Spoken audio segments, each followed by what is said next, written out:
नमस्कार दोस्तों, मैं मिल्टन कुमार अपने YouTube चैनल मिल्टन्स थ्योरी पे आपका स्वागत करता हूँ। दोस्तों, अभी तक हमने जो टॉपिक पढ़ा था वो यूरोपियंस की अंग्रेज़ों ने कैसे भारत पे अपना कब्ज़ा जमाया, और इस कब्ज़ा जमाने के क्रम में हमने पहले बंगाल के बारे में पढ़ा था। फिर उसी चरण का हमारा जो अगला वीडियो है वो मैसूर के बारे में है। तो चलिए आगे हम देखते हैं कि मैसूर के बारे में अंग्रेज़ों ने किस तरीके से अपने राज्य को स्थापित किया, जो कि दक्षिण भारत का एक प्रमुख राज्य हुआ करता था। और दक्षिण भारत ही ना सही बल्कि पूरे भारत में एक प्रमुख शासक के रूप में उभर के आया था उत्तरकालीन मुगल के दौरान।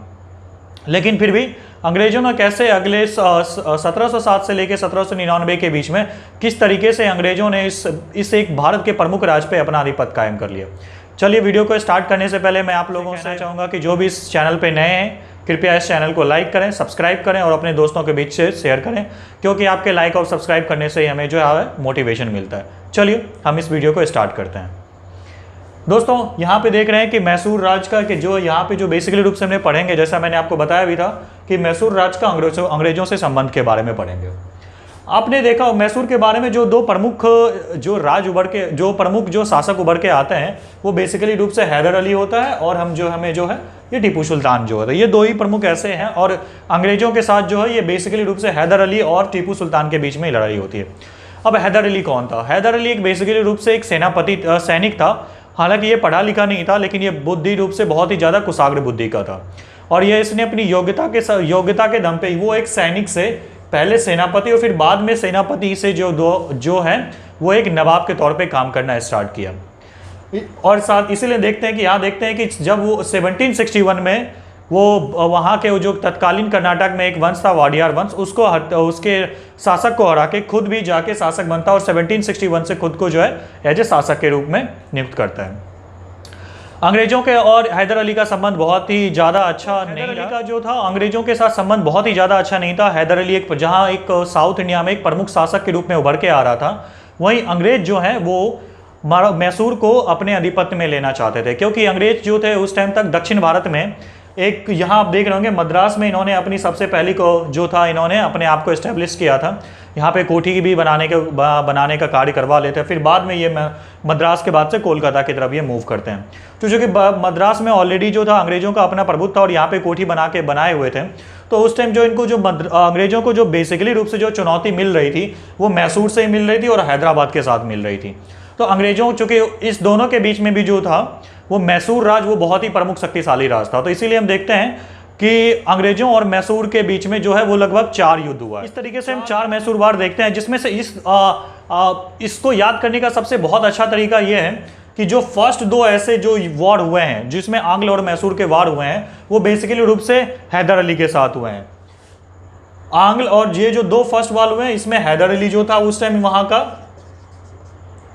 हैदर अली जो थे वो नवाब के तौर पे काम कर रहे थे, और जो लास्ट के 2 जो वार हुए हैं वो बेसिकली रूप से टीपू सुल्तान के रूप में टीपू सुल्तान के साथ हुई थी।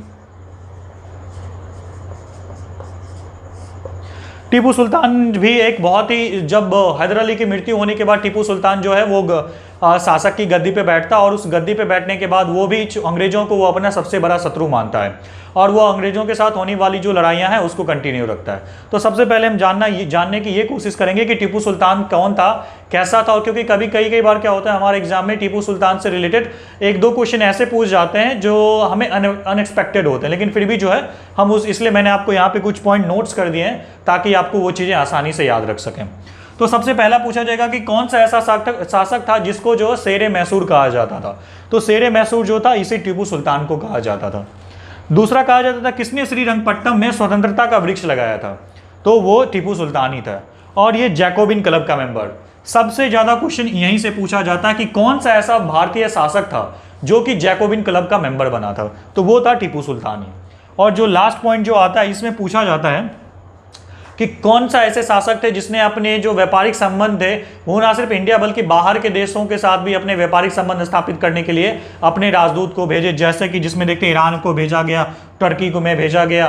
तो 2 ऐसे रास्ते थे जहां पे अपने राजदूत को भेजा गया, साथ ही साथ वहां पे व्यापारिक संबंध भी स्थापित करने का प्रयास किया गया और साथ ही साथ रूस एवं चाइना में भी भेज के वहां से व्यापार करने का काम किया जाने लगा। आप ये भी जानते हैं कि हमेशा से यूरोप में ब्रिटेन और फ्रांस के बीच एक प्रतिद्वंद्विता हमेशा बरकरार रहती है।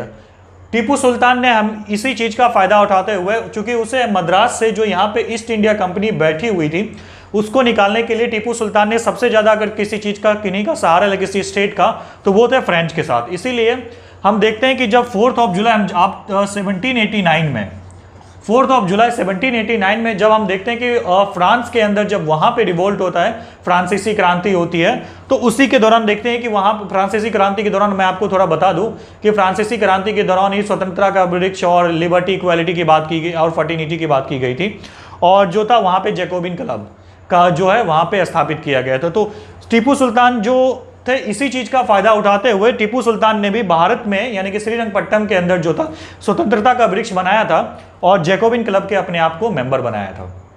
ठीक है, अगर आपको बेहतर ढंग से अगर समझना होगा तो यहाँ मैंने आपको ग्राफ में समझाया है कि किस तरीके से ये जो मैसूर राज था, मैसूर राज के आसपास कौन से ऐसे राज थे जो उनके शत्रु राज थे या जिससे उनके साथ कॉन्फ्लिक्ट या बार बार लड़ाइयाँ जो थी वो उनके साथ हो सकती थी। आपने ये यहाँ पे देखिए कि यहाँ पे ये मैसूर राज जो अभी वर्तमान में कर्नाटका का पड़ रहा है प्रदेश, और ये केरला वाला पार्ट है।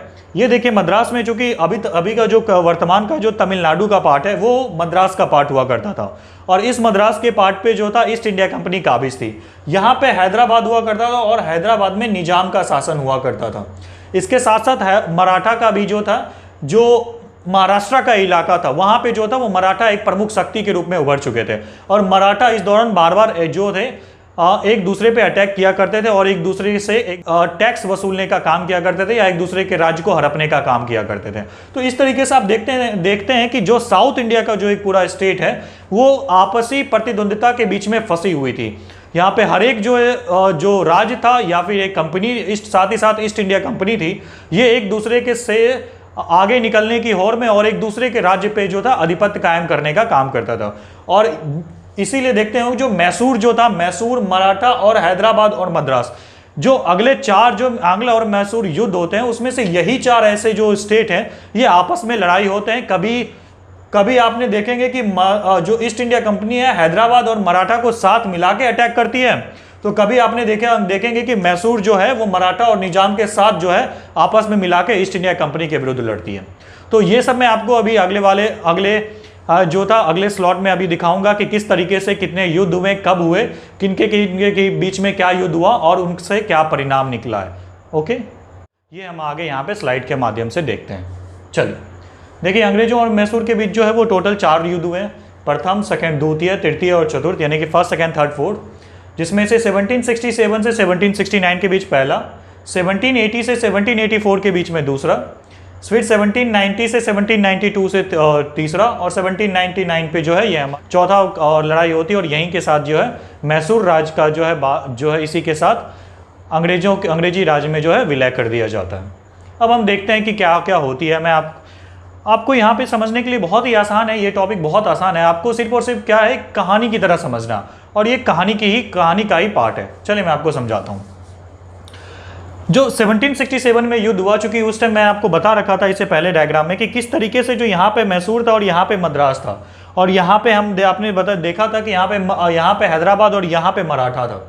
तो ये तीनों जो स्टेट थे वो तीनों ही मैसूर के साथ जो था उनका एक जलन था और उसके राज्य को हड़पना चाहते थे। तो इसीलिए हम देखते हैं कि जो 1767 में जो है वो सबसे पहला लड़ाई हुआ, जिसमें से देखिए आप यहाँ पे गौर कीजिएगा कि अंग्रेज, मराठा और निजाम तीनों आपस में मिल गए, और तीनों आपस में मिलके जो है वो मैसूर पे अटैक किया, और तीनों ने आपस में मिलके मैसूर पे युद्ध होने के बाद ये युद्ध जो है वो केवल 2 साल तक चला है।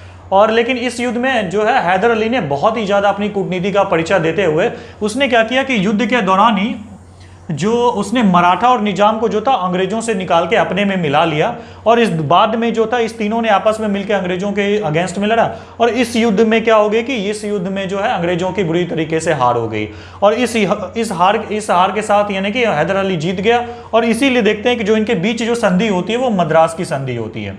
मद्रास जो कि इलाका हम जानते ही हैं कि जहाँ पे अंग्रेजों की अपनी एक व्यापारिक कोठी थी। तो इस कोठी के बाद ये निर्णय लिया गया कि जो अब हम एक दूसरे पे अटैक नहीं करेंगे, चाहे कोई भी सिचुएशन हो, किसी भी तरीके से अगर आपके कोई शत्रु देश आपके ऊपर जो आक्रमण करता है तो शत्रु देश के विरुद्ध जो है दोनों देश की सेना जो है एक साथ मिलकर उस शत्रु देश का मुकाबला करेगी। लेकिन अंग्रेज इस बात से जानते थे कि वो उनके लिए जो है मैसूर ही सबसे बड़ा शत्रु राष्ट्र है, और इधर हैदर अली भी ये जानते थे कि हम उनके लिए सबसे जो बड़ा खतरा का काम करेंगे वो अंग्रेज ही करेंगे। इसलिए हम देखते हैं कि अंग्रेजों ने इस बाद में इस संधि को नहीं मानते हैं और कुछ सालों के बाद ही 1780 में ही वापस से जो है वो लड़ाई हो जाता है। देखिएगा यहाँ पे अंग्रेजों ने संधि का उल्लंघन किया और सर आयरकूट के नेतृत्व में जो था अंग्रेज उस टाइम के सेनापति थे, उनके बीच में जो था 1780 ईस्वी में जो है वो दूसरी लड़ाई स्टार्ट हो गई। इस दूसरे युद्ध में क्या हो गया कि अंग्रेज और मैसूर के बीच कंटिन्यू ये 4 साल तक चलता रहा। इसी युद्ध के दौरान जो था एक युद्ध में एक जगह है पोर्टो नोवा, उस लड़ाई के दौरान 1782 में क्या होता है कि देखते हैं कि मैसूर जो उस टाइम के जो शासक होते हैं हैदर अली, इसी लड़ाई के दौरान जो है उसकी मृत्यु हो जाती है। और उसके बाद उस युद्ध का जो नेतृत्व किया जाता है वो टीपू सुल्तान के द्वारा, जो आपस में उस युद्ध के दौरान ही शासक का बनते हैं और ये लड़ाई जो है अगले 2 साल तक कंटिन्यूस चलते रहती है। और इस 2 साल के बाद ये लड़ाई बाद में जो है बराबरी के पे आगे खत्म हो जाती है। इसलिए हम देखते हैं कि जो ये लड़ाई जो होती है वो मैंगलोर की संधि पे समाप्त होती है। और उस टाइम जो तत्कालीन गवर्नर जो जनरल थे वो वारेन हेस्टिंग्स थे। ठीक है, तो हम देखते हैं कि मैंगलोर की संधि पे ये युद्ध समाप्त होती है और इस युद्ध में भी यही कहा जाता है कि हम एक दूसरे पे लड़ाई नहीं करेंगे और बराबरी शांति के साथ एक दूसरे से रहेंगे। लेकिन इस युद्ध से भी तृतीय युद्ध में देखते हैं कि तृतीय युद्ध अगले 6 सालों के अंदर ही जो है वो तृतीय युद्ध जो हो गया। इस युद्ध में क्या हो गया कि क्योंकि टीपू सुल्तान जानता था कि जैसे मैं आपको बता चुका था, टीपू सुल्तानों ये मानता था कि जो उसके लिए जो सबसे बड़ा खतरा है वो अंग्रेज है। इसीलिए जो है वो तुर्की और ईरान से, टर्की से और फ्रांस से जो है अपना समर्थन लेने की कोशिश की और इसीलिए उसे समर्थन मिला भी। फ्रांस और तुर्की से समर्थन मिला ले और ये लड़ाई जो है 1790 से 1792 ईस्वी के बीच में लड़ा। लेकिन इस लड़ाई का सबसे बड़ा बुरा परिणाम क्या है ये कह सकते हैं कि हम देखते हैं कि टीपू सुल्तान की इसमें हार हो जाती है। और ना सिर्फ हार होती है बल्कि इस टीपू सुल्तान जो है टीपू सुल्तान के साथ जो संधि की जाती है उसका नाम रखा जाता है श्रीरंगपट्टनम की संधि। क्या कौन सी संधि होती है? श्रीरंगपट्टनम की संधि। और इस श्रीरंगपट्टनम की संधि जो है ये बहुत ही अपमानजनक संधि होती है। ये किसी भी शासक के लिए जो है इस तरीके से किसी भी शासक से आज तक जो था इस तरह की संधि नहीं किया गया था, क्योंकि इस संधि के मुताबिक जो था वो टीपू सुल्तान को वो ना सिर्फ अपना आधा राज देना पड़ गया बल्कि अपने 2 बेटे को इनके पास गिरवी भी रखना पड़ गया, जो कि इस तरीके से आप जान सकते हैं कि बहुत ही ज्यादा इनका अपमानजनक संधि थी। और उस टाइम के जो तत्कालीन गवर्नर जनरल थे वो लॉर्ड कॉर्नवालिस थे। ठीक है, अब हम आते हैं चतुर्थ वाले पे। चतुर्थ वाला जो हम देखते हैं कि फ्रांस जो मैसूर जो है वो ऑलरेडी जो है इसकी हार हो चुकी है और इसके आधे राज समाप्त हो चुका है। लेकिन अभी भी अब जो है टीपू सुल्तान अपने आप को वापस से रिबिल्ड करना चाह रहा है, अपने आप को एक संगठित करने का कोशिश किया जा रहा है ताकि अपनी शक्ति को वापस से बढ़ा के अंग्रेजों के साथ युद्ध किया जाए। और जब लॉर्ड वेलेस्ली उसी टाइम देखते हैं कि 1798 में जब वो भारत में गवर्नर जनरल बन के आता है तो उसके लिए अभी भी जो था मैसूर एक बहुत ही बड़ा खतरा के रूप में रहता है। वो मैसूर को कहता है, मैसूर को अपनी जो उसकी एक पॉलिसी होती है सहायक संधि की पॉलिसी, वो कहता है स्वीकार करने के लिए, जिसे टीपू सुल्तान ने मना कर देता और सिर्फ इसी संधि का अस्वीकार करने की वजह से लॉर्ड वेलेस्ली जो है वो टीपू सुल्तान यानी कि मैसूर पे आक्रमण कर देता और इस आक्रमण से क्या हो जाता, आक्रमण में टीपू सुल्तान की भी जो है लड़ाई करते वक्त ही श्रीरंगपट्टनम में उसकी डेथ हो जाती है। और इसी दौरान 1799 यानी कि 1799 में जो है मैसूर राज्य को जो है अंग्रेज जो है आपस में मिला लिया जाता है। तो एक बहुत ही छोटा सा टॉपिक है, आपको एक कहानी की तरह समझ सकते हैं, कोई ज़्यादा बड़ा है नहीं। आपको इसमें 2-3 चीज़ ऐसी चीज़ें हैं जिसको आपको याद रखना पड़ेगा जो एग्जाम के पॉइंट ऑफ व्यू से बहुत ज़्यादा इंपॉर्टेंट है, जिसमें से आपको जो होता है ये डेट याद रखना होता है। डेट याद रखना बहुत ही आसान है। पहला जो है 1767 से 1769, बस 2 साल का है। और इस 2 साल में देखेंगे कि जो संधि हुई है वो मद्रास की संधि। मद्रास की आप कहेंगे सर ये कैसे याद करना है? याद करने का बहुत ही आसान तरीका है, इसको आसानी से इसकी ये देखिए, इसका मद्रास यानी कि M से, मैंगलोर यानी कि M से और श्रीरंगपट्टनम यानी कि S से। इसके संधि को याद करने का बहुत ही आसान तरीका, आप MMS याद भी कर लें, आप जानते भी हैं कि MMS के तरीके से आप याद कीजिएगा तो बहुत आसानी से याद हो जाएगा, मद्रास, मैंगलोर और श्रीरंगपट्टनम। अगर ऐसे भी नहीं याद होता तो मैं आपको एक बहुत ही छोटा सा, आप ट्रिक नहीं कह सकते, बस एक समझ कहते हैं कि अपने थॉट्स को कैसे आगे बढ़ाएं। जैसे मैं यहां पे राइट करने की कोशिश करता हूं, ये देखिए,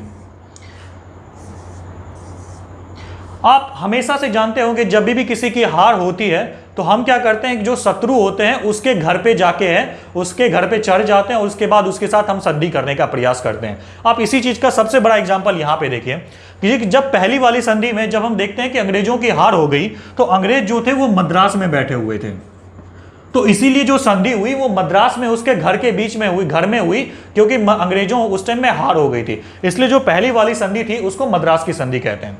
उसी तरह द्वितीय वाली संधि में हम देखते हैं कि ये जो है बराबरी पे छूट गया। किस पे? बराबरी पे। चूंकि ये जो युद्ध था वो बराबरी पे छूटा, तो इसीलिए हम देखते हैं कि ये जो मैसूर के जो राज्य के जो राजधानी में ना होके बल्कि बाहर वाले एक शहर मैंगलोर शहर में जाके होती है, इसलिए जो दूसरी संधि हुई वो मैंगलोर की संधि कहते हैं। ठीक है। और इसी तरह तीसरे युद्ध में हम देखते हैं कि टीपू सुल्तान की हार हो जाती है और मैसूर राज्य जो है वो जो हार हो जाता है, तो मैसूर राज्य के साथ जो संधि की जाती है वो श्रीरंगपट्टनम की संधि, जो कि श्रीरंगपट्टनम जो होता है वो बेसिकली रूप से जो मैसूर का जो राजधानी होती है वहां पे, इसीलिए ये देखिए जो तीसरी संधि होती है वो मैसूर राज्य के राजधानी में जाके होती है। तो याद करना बहुत ही आसान है कि आप आसानी से याद कर सकते हैं कि 3 संधि हुई। मद्रास की संधि, जब मद्रास यानी कि पहले युद्ध में अंग्रेज हार गया तो मद्रास में हुआ, द्वितीय युद्ध चूंकि बराबरी पे छूट गया तो मैंगलोर में हुआ, और तृतीय युद्ध जो है वो जिसमें टीपू सुल्तान हार गया तो श्रीरंगपट्टनम में हुआ। तो बहुत आसानी से आप याद कर सकते हैं। डेट को याद करना भी बहुत आसान है, 1767 से 1769 एक बार, फिर 1780 से 84 तक, ये 4 साल तक रहा, फिर ये भी 2 साल तक, और ये भी खत्म हो गया। तो आप एक बार 2 बार आप इस चीज को देखिएगा और ये बहुत ही आसानी से याद हो जाएगा। आप ये चीजें बहुत आसान है और आपको एक बार इस चीज को समझ लीजिएगा तो आपको लंबे समय तक याद करने में आसानी होगी। मैं उम्मीद करता हूं कि आप लोगों को ये वीडियो बहुत ही अच्छे से समझ में आया होगा। I hope you like it. और जो अब इससे नेक्स्ट वाला जो वीडियो होगा वो कर्नाटक युद्ध के बारे में होगा कि किस तरीके से कि एक कर्नाटक का जो युद्ध होता है वो कैसे अंग्रेज कर्नाटक में अपने आधिपत्य को कायम करते हैं। ठीक है।